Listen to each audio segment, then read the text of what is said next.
Hello and welcome to the week ahead with me, Chris Pollock. Thank you, as always, for joining. We'll get to what is a slightly quieter week, or if anything, maybe skewed towards the end of the week in terms of how busy the news events are and those likely kind of volatility drivers. But yeah, we'll get to that shortly. I think it's worth looking back on what was a pretty busy week last week and something with a quite a takeaway on Friday. The non-farm payroll figures, the employment report numbers, we do always often refer to this document, which puts the US employment report by far the most volatile event historically in the US stock markets. And Friday was no exception. Why? Well, we had a bit of a hat trick, certainly for the dollar on these figures. Non-farm payrolls being the one that we've known about for years and years, but more recently, the unemployment rate has come back into focus with the SARM rule being triggered. And over the course of this inflation cycle, the average hourly earnings, which measure wages, have been very, very much in focus as well. So all of these together, well, they were all dollar positive, right? We had a stronger, so a lower unemployment rate. Remember, that's measuring unemployment, measuring bad news. So the lower, the better. Non-farm payrolls isn't measuring the number of jobs, so that was higher, and that was good. And it was revised up from the previous time. And the average hourly earnings was higher. Now, this isn't necessarily good news. Inflation isn't what we're looking for. But in terms of what it does to the dollar, when you have higher inflation, that suggests interest rates are going to be higher for longer. When interest rates are higher for longer, investors are attracted to those bond markets because they're going to get higher yields on their returns. So this is why the dollar tends to do well in not one, not two, but all three of these environments. And on Friday, it was no different, especially when you add in the two upward revisions. So it was about as clear as you could maybe have wished for in terms of numbers. Very, very convincing. Sadly, I was away celebrating the last weekend of freedom of a friend of mine. So I didn't get to trade this. So for me, it's quite interesting to look at it retrospectively to see how simple it may have been. And for me, looking at these figures, and I know we've spoken about this before with when we've had growth numbers and inflation numbers out at the same time, often I think it would be worth more simple to trade the dollar or gold on that. And perhaps if you're getting something where you're getting strong growth or strong jobs at the same time as low inflation, which we didn't get, this would be maybe when I would look to trade stocks. So for me, probably gold would have been the thing I would have taken on Friday. So maybe let's start with gold, because it didn't end up looking like the cleanest move of all. If you look at the 130 move, yeah, we had that big first 5 minutes. I mean, in terms of magnitude, we're not messing here. We had a big old dip in those first $20 all happened in the first 5 minutes. We got down to about 25 in the end, before the markets did turn around and ended up going and taking out the high of the day, which is a textbook kind of liquidity grabbing before turning around. So it probably wouldn't have been the best asset to trade. I think if you look at what happened to the table, this seemed a little simpler, right? It sold off and then it kind of continued to go at least until around the US stock markets opened at 2:30. And it didn't give us anywhere near as much back as gold did. Okay, so this is probably a slightly simpler thing to trade. To take a look at stocks, we would have maybe suggested that given, as I was mentioning, these low unemployment rates and high non-farm payroll figures, well, with good news being good news again for the stock market, you'd expect that to lift prices. But the inflation number being up, this is the sort of thing that can hurt the stock market. So you would have thought maybe, yeah, a little bit of indecision on that front, and that's certainly what you got on the S&P. We had a clear decision for the first half an hour, but by the time we got to the end of that first time print, bang on 2 o'clock, yeah, the clarity had gone somewhat. Shortly after the market opened, we were already taking out pre-data lows, and in fact, it sold off until the lows of about 3:30 before rallying up and having quite a positive close. So a bit of a mess of a day, really, just a volatile day. And the magnitudes again are pretty impressive. If you are trading these moves, 35 points up, maybe best part of 50 back down before rallying another 50-ish on the way back up. That should be enough to get you some volatility, and that really is what you're looking for as a trader. But I'd rather have clear volatility. So I think in hindsight, trading dollar pairs was probably the one to do. Although I probably would have been taken into the gold market and would have had to my wits about me. So what does this mean when we have these lower unemployment rate, higher non-farm payrolls, and higher average hourly earnings? We say it's dollar positive. Why is it dollar positive? Well, this is likely going to keep interest rates higher for longer. Why? Because the unemployment rate isn't as bad as the market anticipated. We're creating in the US more jobs than the market expected, and the inflation problem is still persisting. You know, seeing this revised up to a 0.5 figure, we haven't seen too many numbers that big on the average hourly earnings for, well, take a while to find one. Here we go. February of 2024, we had a 0.6. We had a 0.5 in here of May. We don't see these figures kind of get up this high typically. So these kind of high revisions and even nudging to a 0.4 is pretty significant. So this is a potential, again, higher rate issue when there's higher inflation, higher interest rates attract money in. And this is a dollar positive story. And how do we know that there's been a change in the bond market's view on this? Well, the Fed rate monitor tool on investing.com is an excellent free tool. And this kind of shows you where the market is placed in terms of their expectations. So looking to the November Fed meeting in the week after the election in the US, there is now a 91.2% expectation that we get a moderate rate cut, so a 25 basis point cut from where we currently reside. Okay. Well, let's look at the previous week. What does it tell us in here? Well, we actually had a near 50% chance, 48.5% chance that we were getting a move down to 4.5. So that would have been a 50 basis point cut only 1 week ago. Yet now we're residing at near 90% probability that we're going to get 25 basis point cut and 5% hold, as in no cuts whatsoever. That wasn't even on the table in terms of probabilities implied by the Fed funds futures, at least this time last week. Yet now we do have the outside chance of around, nearly 9% probability that we get no cut at all.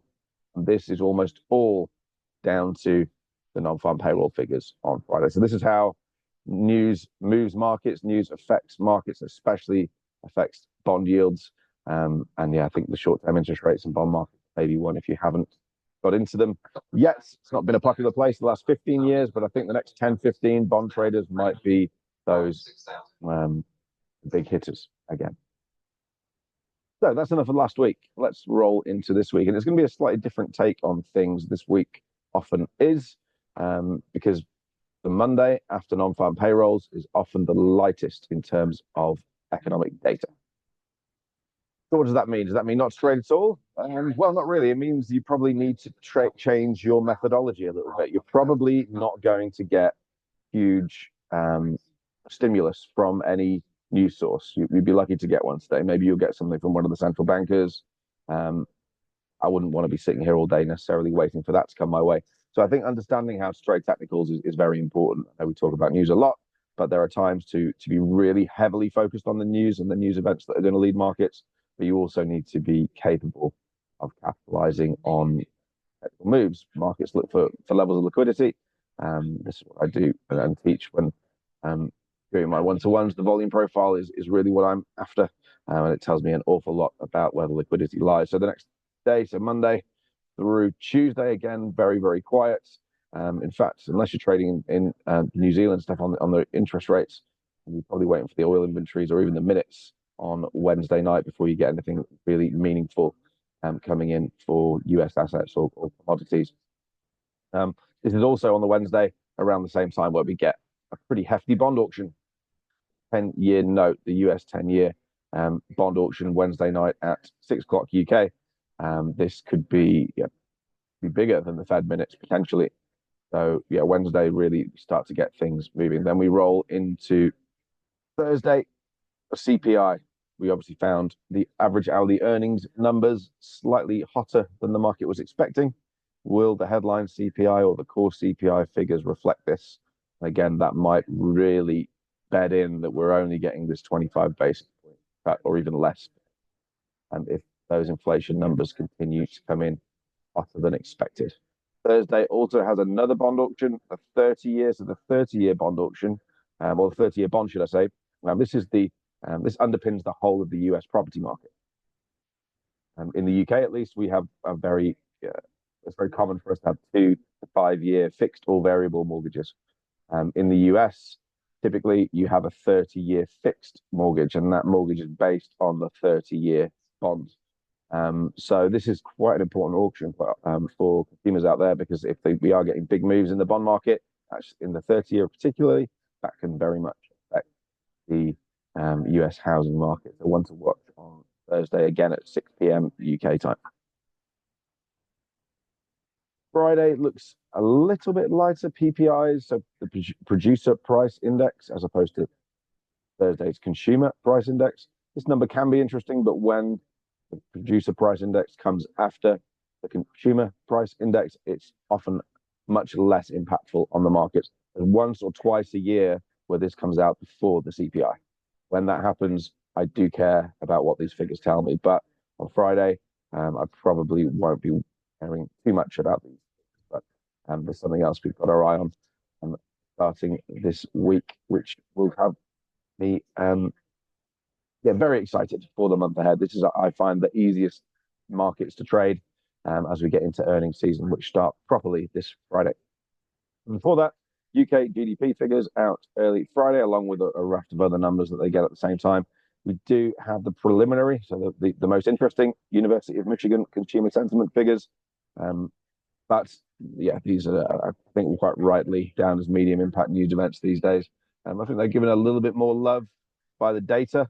You know, these are sitting north of retail sales and durable goods and ISM manufacturing, and even GDP in terms of volatility. So maybe it needs a bit more love than a medium impact on this particular calendar. So it's worth watching, but you probably need a quite an exceptional beat or miss relative to the expectations in order to justify. Yes, Friday. This is the start of the earnings season. There's another excellent free website. We're here to give you as many free tools as possible because there are loads out there these days.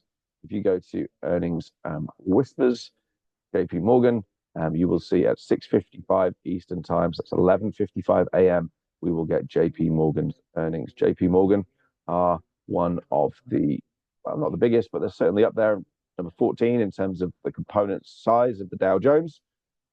Doesn't sound like a lot, really, but it's the first big bank to report their earnings. And there's often a feeling that if their earnings are strong, then guess what? Banks like this one, pretty hefty one, Goldman Sachs, the market will maybe read into JP Morgan's numbers and start extrapolating that out into other banks. And you can start to get, and you normally get, hundreds of points moves on the Friday of the start of earnings season based on what happens from these JP Morgan numbers. Goldman Sachs numbers normally come out next week. I think it's Tuesday, if I'm not mistaken. I'm going to get a calendar together for all of our traders. So if you want to reach out to me on the first, Tuesday, the 15th of October. And between now and then, normally we also get the biggest component of the Dow Jones 2, which is United Health Group, biggest US healthcare company. So a lot of these big businesses are reporting it. We get straight off the bat quickly. I think last time we had about a 600-point move in a day. JP Morgan in a pretty straight line with a 20-point stop. These are the sort of things we're looking for. We don't get them all the time, but these earnings seasons, to me, are up there with the easiest trades you can take. The only problem is there aren't more trades. If you want to find out exactly how we trade them, please feel free to reach out to me on X, Twitter, even Elon Musk is calling it Twitter again, at C Volume Profile. We can arrange to have some one-to-one time. But this, to me, is the best time of the year. Fourth quarter, earnings season, this month when it really needs to happen. Hopefully, I'm nicely rested after a busy weekend and ready to really run at the second half of the week, because from CPIs onwards, I think there should be plenty in there. But for now, don't go chasing for trades, right? There are times to really push things and times to not. Please do not trade today as aggressively as you might want to do on Friday. That would be my suggestion. Everyone out there. Okay. So let me leave it with you. Thank you, as always, for joining me. As I say, if you want to reach out and get some one-to-one time with myself or anyone else here, catch me on at C Volume Profile.